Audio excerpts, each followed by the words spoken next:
Syirik dalam asma wa sifat, yaitu dia meyakini ada selain Allah Azza wa Jalla yang maha mampu mendengar doa. Padahal yang maha mampu mendengar doa hanya Allah Subhanahu wa ta'ala. Tidak terbayangkan jamaah sekalian, di muka bumi ini pada saat yang bersamaan betapa banyak orang sedang berdoa di tempat yang berbeda-beda, yang mungkin sangat berjauhan di berbagai belahan dunia, dengan bahasa yang berbeda-beda, dengan suara pelan semuanya, dan dengan permintaan yang berbeda-beda. Maka tidak terbayangkan kalau ada selain Allah yang maha mampu mendengarnya, apalagi orang yang sudah wafat. Bahkan tidak ada dalil yang menunjukkan orang yang sudah wafat bisa mendengarkan doa kita. Yang ada malah kebalikannya. Allah Subhanahu wa ta'ala menegaskan, innaka la tusmi'ul mauta, sesungguhnya engkau tidak bisa memperdengarkan kepada mereka yang sudah wafat. Wa ma anta bimusmi'im man fil kubur, dan engkau tidak bisa memperdengarkan kepada mereka yang ada di dalam kubur. Adapun mayit bisa mendengarkan langkah-langkah kaki orang yang meninggalkan kuburannya, itu kita yakini karena ada dalilnya. Ada pengecualian yang disebutkan dalam dalil. Yang bisa mendengar itu pun bukan hanya mayit muslim, mayit kafir pun bisa dengar. Dan hikmahnya untuk mengingatkan kita, tidak ada yang mau menemani kita di alam kubur. Meskipun orang yang paling mencintai kita, dia tidak bisa menemani kita di alam kubur. Semua akan pergi meninggalkan kita. Yang tersisa hanya kita bersama amalan kita, apakah amal baik dan amal buruk. Rasulullah SAW sendiri pun tidak bisa mendengar andai manusia berdoa kepada beliau, sehingga beliau bersabda, innalillahi malaikatan sayyahina fil ardi yuballiguni an ummatis salam. Sesungguhnya Allah Subhanahu wa ta'ala memiliki para malaikat yang berkeliling di muka bumi, mereka menyampaikan salam umatku kepadaku.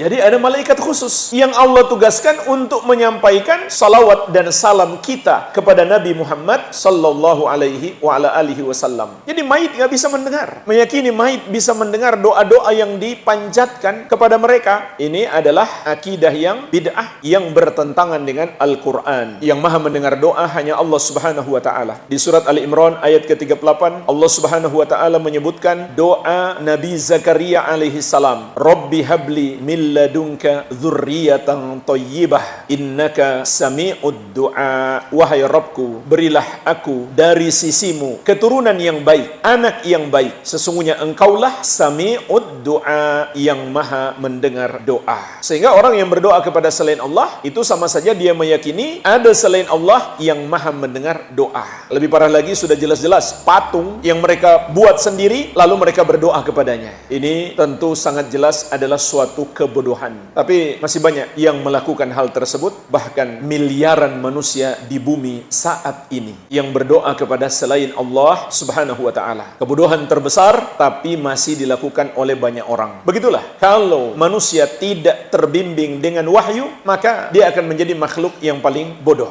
Al-Amwa, menemani ibadahmu juga hijrahmu.